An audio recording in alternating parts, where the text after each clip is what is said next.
I'm Ben Burnley, I'm a sculptor, and we've got a fantastic setup that is being built as we speak still, but we've started today and the French team are here working on their 2 blocks of stone. I am Laurent, I'm a French stonemason and sculptor, and there are 2 years I cross Mike in my village in Montaigu, Quercy, in southwest of France, and I do a festival, same festival than the Festival of Stone. And Mike say me at the end of my festival, Laurent, do you think that we can do this in England? I say yes, I'm very exciting. We had sort of put in a submission for a particular block of stone, and the one that I came to see when I arrived yesterday was 2 tons more than I had imagined it would be. So I'm carving this 5-ton block of stone, which will be in honour of the father of the bicycle industry, James Starley. Now, one of his inventions was the penny farthing. The piece I'm going to do has a dual aspect to it, a very classical feeling to the front aspect, which will be a large face fragment, as if it were fallen from a giant statue. And hollowed out behind the face will be a relief carving of the lone penny farthing rider. So it's a huge undertaking. It's something I've never put myself in this sort of situation before. I've always had a plenty of time between an end zone and the sculpture being finished.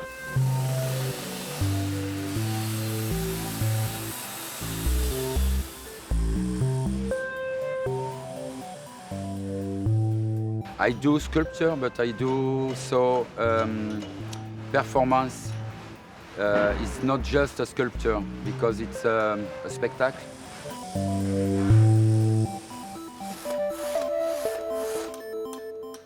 I've cycled in on the Festival Way, which is of course the Sustrans route, which links to Ashton Court and the city of Bristol. And I have to say that's the first time I've been on that route, and it's a fabulous route into the city. The project that I'm working on is with sponsorship from Sustrans, and the final destination is going to be somewhere in Ashton Court, linking to the Festival Way. So it's a real honour to be working on a piece under this pressure. You know, the energy's all fired up. It's going to be intense, but I think it's that intensity will produce a specific kind of work that perhaps you wouldn't get if you weren't under that sort of pressure. So from my perspective as a carver and someone who loves stone, I kind of eat and breathe and sleep it, you know.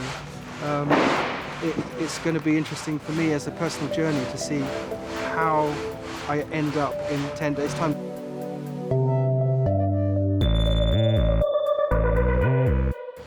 I am here, comment dire?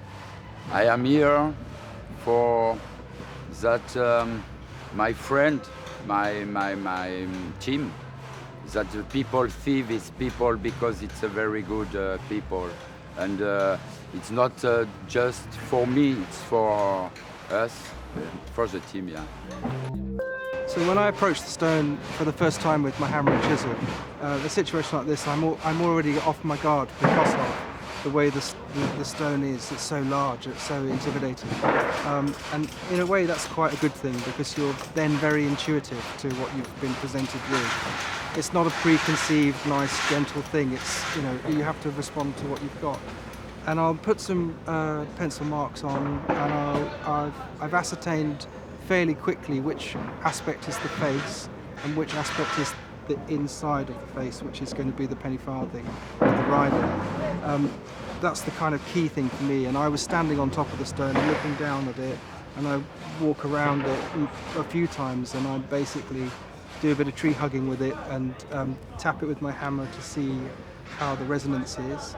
But when I get my hammer and chisel for the first time and I begin to cut, it's a little bit anxious, to be honest. I'm a bit anxious at that moment. As soon as I've made 1 or 2 cuts and I start to feel my way into the surface of the stone, then that dissipates. Here at the festival we're welcoming the public to come down, so of course we're going to have lots of people around us all the time. And with the experience I've had working in the open studios in Bath, last year where I did the large Mark Foster project. Over a year of people coming and going, I feel very comfortable with it now.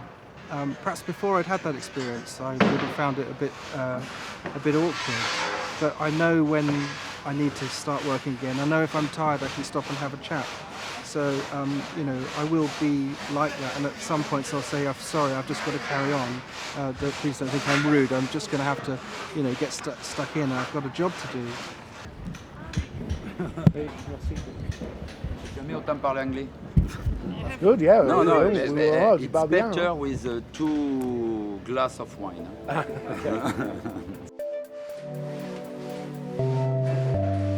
I don't know what they're making. These French guys have come with their own game plan and what they're going to do. So it'll be very interesting to see why they're sawing a block of stone in half, you know.